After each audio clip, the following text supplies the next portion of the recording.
오늘은 7, 8월에 삿포로 축제에 대해서 이야기를 해드리려고 합니다. 일단 렌트카 없이도 갈 수 있는 축제들을 말씀드릴 거고요. 아쉽게도 제가 다 가본 축제는 아니라서 자료가 많지 않아서 영상으로 자세히 보여드리기 어렵다는 점 이해 부탁드립니다. 먼저 대중교통 이용자분들은 삿포로 오타루 정도가 갈만한 곳이라고 생각을 해요. 그 외에도 각 도시에서 열차에서 내린 후에 버스 정도로 갈만한 곳도 교통편과 함께 안내해드리겠습니다.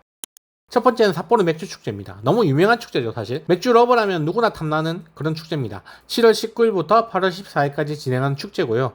오도리 공원에 5에서 8초매, 10초매와 11초매에서 진행을 하고요. 5초매는 산토리, 6초매는 아사히, 7초매는 기린, 8초매는 더 삿포로 비어가든, 그리고 10초매는 관광객 전용 안내석을 설치 예정이고요. 11초매는 삿포로 독일촌 이렇게 준비가 된다고 합니다. 5에서 8초매는 삿포로 시내의 호텔 숙박 관광객 대상으로 예약이 가능한데 지금 보시는 이 호텔들이 예약이 가능합니다. 각 호텔의 리셉션에 문의하면은 가능하다고 합니다. 맥주 축제의 아쉬운 점은 음식 부스의 퀄리티가 그렇게 좋지는 않다는 겁니다. 9월에 하는 오텀 페스타와 완전 반대 개념인데요. 오텀 페스타는 홋카이도 전역에 맛집들이 부스를 차리고 거기에 맥주를 파는 개념이라면 맥주 축제는 다양한 맥주들이 준비가 되어 있고 거기에 음식도 파는 개념이라고 생각하시면 좋을 것 같습니다. 사실 맥주 축제가 엄청 유명하고 사람들한테 되게 인지도가 있지만 저는 개인적으로 오텀 페스타가 조금 더 즐거울 거리가 많은 행사라고 생각을 합니다. 오텀 페스타는 제가 9월 행사를 정리할 때 정리를 하도록 하겠습니다.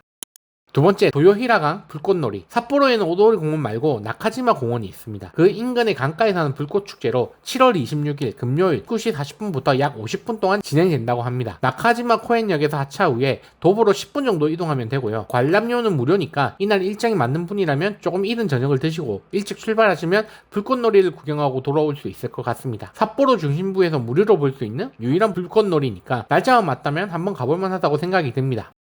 세 번째, 오타루 사카이마치 유카타 풍경축제. 일본 애니를 보면 등장하는 풍경이라는 것이 있습니다. 유리로 된 종을 매달아두고 바람에 의해서 맑은 소리를 내는 것인데요. 오타루에서 유카타를 대여해서 풍경을 들으면서 다닐 수 있는 축제가 있습니다. 올해는 8월 3일에서 4일, 10시부터 21시까지 진행한다고 하고요. 풍경을 거리에 설치하는 기간은 7월 1일부터 8월 30일 두 달간이라고 합니다. 유카타 대여는 3일하고 4일, 양일만 가능한데요.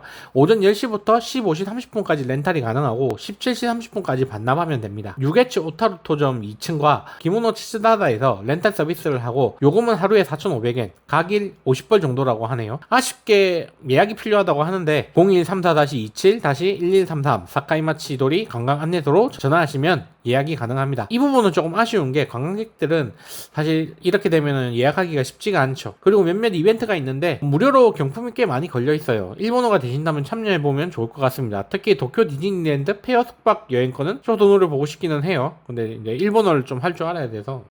네 번째, 오타루 조수축제. 오타루 최대의 여름 이벤트로 7월 26일부터 28일까지 진행하는 축제로 불꽃축제와 함께 진행됩니다. 26일과 27일은 행렬이 오타루를 돌아다니는 퍼포먼스를 진행하고요. 불꽃축제는 28일 20시부터 30분간 진행된다고 합니다. 불꽃축제 장소는 오타루 운하의 끝에 위치해 있고 유료 입장권은 2,000엔, 온라인으로 구매가 가능합니다. 여기에 종이티켓 발권료 110엔이 추가로 필요하고요. 이거 이해가 안 되죠? 종이티켓은 13자리의 교환 번호로 세븐일레븐과 패밀리마트에서 가능하다고 합니다. 정말 개인적인 생각인데 좌석을 여기에 배치한다고 하거든요. 그러면 공원에서 폭죽을 쏘는 것 같은데 여기쯤으로 가면 볼 수 있지 않을까 하는 생각이 살짝 들기는 합니다. 근데 통제를 할지가 좀 애매하긴 하네요.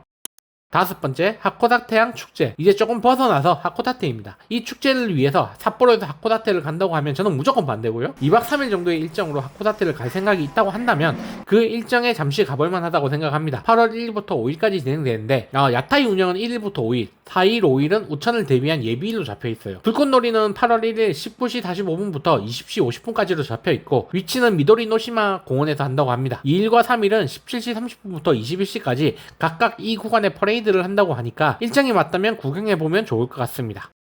여섯 번째, 하코다테의 유노카와 온천 불꽃놀이. 역시 하코다테에서 하는 불꽃놀이로 이건 조금 작은 규모입니다. 하코다테 공항 인근에 유노카와 온천이 있는데요. 8월 17일 19시 40분부터 20시 40분까지 해서 불꽃놀이를 진행합니다. 장소는 하코다테시 열대식물원이 있는 곳인데 18시까지 운영한다고 하니까 식물원 구경 후에 인근에서 저녁 간단히 먹고 불꽃놀이를 구경하러 가는 코스면 좋을 것 같습니다.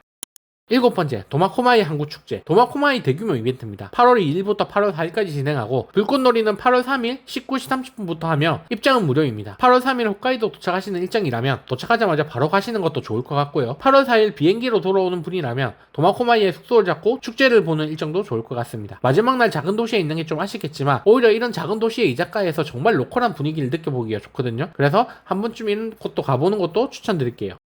8번째, 오비로 가치마치 불꽃놀이. 홋카이도 최대급의 불꽃놀이라고 합니다. 사실 사진만 봐도 꽤 큰 규모라는 게 보이는 행사입니다. 8월 13일 화요일 19시 30분부터 시작한다고 하고요. 장소는 토카치카와 공원인데 오비히로역에서 약 40분 거리에 위치해 있습니다. 약간 걸어야 돼요. 오비히로는 제가 개인적으로 정말 강추하는 도시고 제가 홋카이도에서 가장 좋아하는 도시예요. 이 시기에 3박 4일 정도로 홋카이도를 방문하신다면 아예 오비히로 방향으로 와서 구시로까지 방문하시는 일정을 짜보고 가치마치 불꽃놀이도 한번 가보시는 건 좋을 것 같습니다. 이 불꽃놀이 규모가 다른 데 비해서 상당히 크다는 게 사진만 봐도 보이죠? 이 축제들 말고도 갈만한 축제가 있기는 한데 렌트를 해야 갈 수 있는 축제가 대부분이고 제가 소개해드린 8개의 축제들은 렌트를 하지 않아도 되는 축제들이니까 일정이 맞다면 가보시는 걸 추천드리겠습니다. 또 좋은 정보로 찾아오겠습니다. 감사합니다. 다른 곳에서 알려주지 않는 일본 여행 정보가 궁금하시면 구독을 눌러주세요.